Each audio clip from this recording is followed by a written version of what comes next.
a Timeout with Dustin Sullivan, a production of the Can Do Group. Can Do Group is a 501c3 nonprofit provider of services for adults with developmental disabilities and is pleased to bring you this podcast.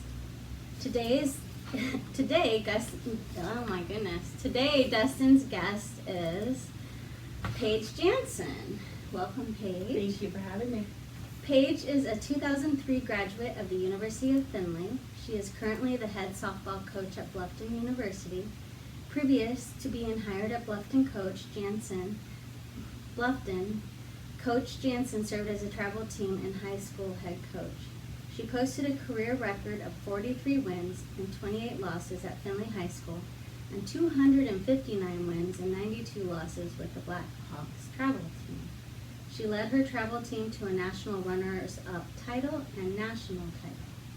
Before turning the mic over to our host, the trivia question of the week is, the USA won the Olympic softball gold medal in 1996 and 2000. What team did the USA beat in the 2000 gold medal game? Does anybody have the answer? I was going to say Canada or Japan. I believe it's Japan. It is Japan. Yeah. I was going to say Japan then too. We got the answer out there right away. So now we'll let the host take over, Dustin Sullivan. Yep. So, I'm ready whenever. Where are your hometown roots? So I'm originally from the state of Delaware. I grew up in a very small town called Hartley, like 110 people. But it's about 5 minutes south of Dover, which is the capital of Delaware. So small town all the way around. Home of the Blue Hens. Yes, the Fighting Blue Hens. Most people don't know that. Where did you graduate high school? I graduated from Dover High School in Dover, 1999. So I'm getting up there. Have you been in any other sports besides softball? So through high school, I played field hockey, which is a big sport on the East Coast. It's starting to kind of progress out here. But no, just field hockey and then softball. And then I showed horses, which is kind of a little side note. That's what actually brought me to UF. Oh, So, wow. yeah. I think field hockey is kind of similar to lacrosse a little bit. Yeah, so my best friend in high school, she played lacrosse. She's like a super good lacrosse player, played through college and everything. So we were kind of opposite ends of the spectrum, but yeah, very similar to it. Because if you were born in Delaware, there's a legend in Delaware, Joe Flacco. This is true. Look, Dustin with all the facts. he does. He has a lot of Man. facts. So who was your idol growing up?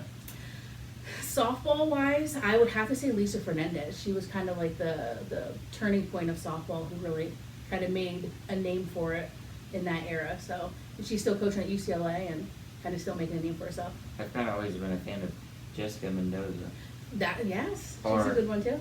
or Jenny Finch. Jenny Finch was a little bit later into my playing career, but she's definitely a phenomenal player for sure. Michelle Smith was a big pitcher at the time. Did you play softball while attending University of Findlay? Yes and no. I started out, ended up leaving the team just for personal reasons, just kind of lost the love for the game and actually stepped away from softball for about 6 years, didn't touch a ball, and then gradually got back into coaching. So, It's fun to coach. yes. Did you play any interesting intramural sports while in college? So I don't know if they still have it here at UF, but we used to play broom ball, which is like hockey with a broom on the ice. I was telling That you was like about our it. big thing. Yeah. And then yeah. like sand volleyball, but broom ball was like my probably most favorite one that we did here. I played broom ball at Ohio University. Oh, okay. And like the ice is like a hot commodity. Yeah. And so you have to play, if you're playing broom ball, you're playing at like 2-3 o'clock in the morning. It was definitely Yeah. late nights for sure. So did Yeah. you play any intramural? Like, I know you're not, but did you play any sports? I did not. I was a non-athletic regular person. Alex got thrown into the conversation here. You graduated in broadcast journalism. Is this something you do when you are not coaching? I actually worked for Clear Channel Radio for about 8 years. Worked under Dave Crosser, who's still here in town. He was my boss. Just found another route with a little bit more money and kind of went that way when I was in my younger years and just kind of took that. So I don't necessarily use my degree the way I probably should, But I mean, I talk every day, so I guess that's part of the communication. So. I know Dave Crosser. He helps out with the celebrity basketball game. Yep, great But guy, big kahuna too. They were both my bosses at Clear Channel. Because I'm the one that does the celebrity game. Oh, nice, awesome. So, It's a small world, Dustin. yeah. You have coached the Blackhawks travel team since 2011. Where is this located? So we're based out of Findlay, Ohio. We actually take young ladies from all the surrounding areas. We go as far down as like Wapakoneta, Salina, all the way up to Toledo. We've had some Michigan ladies come down and make the trip, but we're definitely based out of Findlay, Ohio.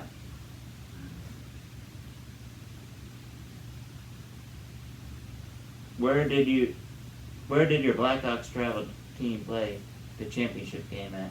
So we won the national championship up in Novi, Michigan, and then the following year we were in Findlay, Ohio, where we were runners-up.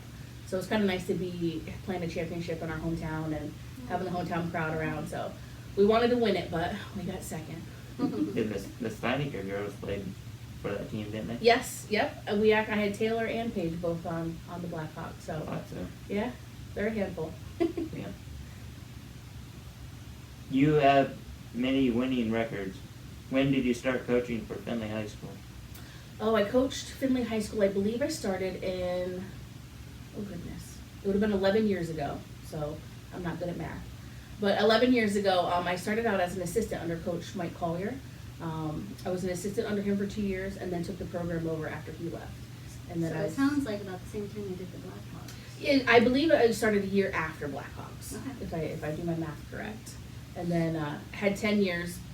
Well, COVID year was in there, but had 9 solid seasons then. So you coached at Findlay in 2010 then? Right? Yes, that's about right. Yes. What sets you apart from other coaches? What is your secret formula to win so many games? Well, I can't tell my secrets though. Other coaches will know. Right. No, I'm pretty no nonsense when I'm on the field. I like to have fun, and it's fun to win. But the ladies know when we're on the field, it's time to kind of clock in and go to work. So, just taking it serious, pushing them, I think, harder than they think they know they can go. Trying to get that extra step out of them. Like my dad always told me, at the end of the day, we might not want to lose sometimes, but we still got to go wake up the next day and start our lives all over again. Absolutely. It's all about having fun. You want to win, but it's all about having fun. Absolutely. And being respectful and showing sportsmanship. That is one thing that I definitely try to instill into the young ladies is, if nothing else, we will be known as a respectful, upstanding team for sure. I appreciate all the stuff coaches do, the hard commitment they have to do to make everything right. It's not always easy. It's definitely a full-time job. It's not just showing up on the court or on the field or cases like that and just throwing a ball around and winning a game. It's definitely trying to teach life lessons to our young athletes and, mold them to be good young people. Yeah. How did you get the coaching opportunity at Bluffton University? So ironically, I had applied previous to getting this. I had applied, it came down to myself and another candidate, and I didn't get the job. Kind of did some self-reflection, trying to see if I really want to stay in coaching. Decided to kind of give it my all at Findlay, and we had 3 phenomenal years at Findlay, which I'm super grateful for. And then the job opened up, and Coach Grandy reached out to me and asked if I'd still be interested, and went down to campus and interviewed, and thankfully they saw the error of their ways and they hired me the second time. Do you notice a difference between coaching girls in high school and girls in college? Honestly, no, I don't. I think when you get to the college level, they're really focused. Like, they're honed in on their sport and they know what they need to do. Girls are tricky. It's interesting to coach a group of girls, which I'm sure Coach Craig can speak to later. But no, I mean, I don't really notice different. That question's coming to you too. Do you prefer coaching at the collegiate level? I do. I think just because that is literally my full-time job, it's just being able to coach the sport I love. So I can just put all of my attention into that. So I do, yeah. And Bluffton's a great university to coach for. Yes, they are. Go Beavers. Roll beef. What has been your most memorable game? What has been your most memorable game in your entire life? Oh, goodness. It's a toss-up. I mean, obviously winning a national championship was amazing, but I think at the high school level, when we beat Clay, it was the first time we had beat Clay, and I don't even know how long, probably since Coach Babcock had been there. And they were kind of our arch nemesis, and we never could get past them, no matter how well we played. And we beat them on their home field. So it was a nice feeling, and you could see the joy in the young ladies' in their eyes, and just super exciting for sure. This is a tricky question. Who is your favorite Steineke? They made me ask that. Dustin. Oh man, I love them both equally. Yeah. They're a great family for sure. I had the privilege of coaching both young ladies for their whole entire high school career, so I can't pick a favorite. I'm sure you have a guess who put me up to that. I'm pretty sure it was probably Brucey. Yeah, it was. Do you have any life mottos you live by? Everything happens for a reason. And then I think probably for the softball field, I try to instill my girls, give me everything you've got for as long as you've got it. Those are probably my two. That's probably, That's a good one. that's a great one. Yeah. So do you have any hobbies on the side? I feel like softball just takes up so much of my life Yeah. when I'm not coaching or recruiting. So just watching games is great. I used to show horses. I'd love to get back into that, but financially that's a little tough. But no, just hanging out with friends and family, Yeah. enjoying life, going on vacations. Do you have some horses? I don't. I wish I did, but I do not. Yeah. Yeah.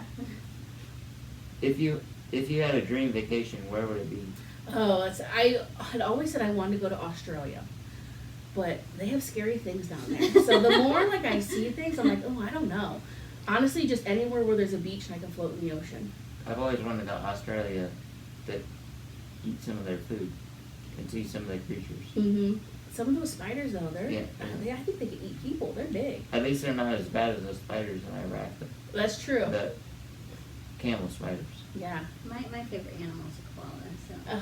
But have you seen them when they're angry? Oh, Well, they're scary little fellas. I think there's a way. Don't they like take off their nails sometimes or something? Oh. Or there's something they can do that they can. I didn't know that. They can hold. You can. I mean, I hold still them want or to cuddle something. one. I'll take my Yeah, chances. I want to cuddle. Kangaroos are mean too. Yeah. Yeah, they Yeah. can be. If you had 3 wishes granted by a genie in a magic lamp, what would they be? Oh man, that's a tough one. Well, I want to win the HCAC, so that would be probably my number one, softball wise. Number 2, I'd want to make sure my family was taken care of financially, emotionally, and health wise. I don't know. That's a tough one. I don't know what my third one would be. 3 more wishes, I guess. Yeah. You have kids? I do not. Kevin asked Dustin that question on our last interview, and he actually, after we had the interview, you had a regret because you wished one of your wishes would be what? What would your The 3 cure wishes for be? must envy. Yeah. That's a good one. Yeah. So that was a good one. Yeah. What's your all-time favorite restaurant? Ooh. I'm gonna have to say Tony's here in town. I actually, my best friend, his father owns it, so we go there quite often. I used to work there way back when I was in college, so I've always been loyal to him, but I'd have to say Tony's is probably my most favorite local. I think I like Tony's because the salad bar. Yes, I was gonna yes. say the salad Finley bar. Brewing's right up there though, so that's also one of my good ones. I like my favorite's probably gotta be Cheddar's. You can't go wrong, there's always something good at Cheddar's. Yep. Now for the famous final question. Do you consider a hot dog a sandwich? No, it's a hot dog, it's not a sandwich. That's what I thought. Yeah, it's just a hot dog, it's in its own category. Yeah, that's the best answer we've had so far for hot dog. It's just a hot dog. Yeah, it's just a hot dog. I realized we did not do the fact of the week. So before we end this, please note, Paige was a communication and broadcast journalism major at University of Findlay. Alex is cheering over there silently.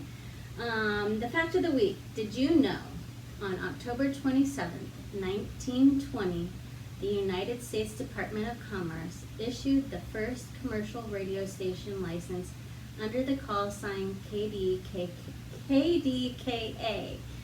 KDKA is an AM station located in Pittsburgh, Pennsylvania, and continues to broadcast today. It is the only radio station east of the Mississippi River with a call sign beginning with the letter K. All other signs begin with the letter W. I knew about that because I'm a Steelers fan. I knew about that radio station because that's how I listen to Steelers. Oh, okay. And this is really crazy. Just to throw in the AM station part real quick, I was in Canada over the weekend, and the Ohio State-Michigan game was on, and we were trying everywhere to try to pick it up. We found it on an AM station, really? of all things. That was where we were able to listen to it. We were just on our way to Niagara Falls, and we were trying to pick up anything, and finally we found an AM station that was covering it, and it was like, oh my gosh, thank you, AM. Nice. So, well, thank you for taking the time Thank out you so much. with Dustin Sullivan today. It was nice getting to know you, Coach Jansen, and we hope everyone else enjoyed getting to know a little bit about you too. I appreciate it. And we hope, and that's all, folks. Thank you for joining today's podcast of Take a Timeout with Dustin Sullivan, a production of Can Do Group. This podcast is made possible by the support of local businesses and community members like you. Thank you. Want to be part of the action? You can help Can Do Group continue supporting adults with developmental disabilities by donating at www.candogroup.org.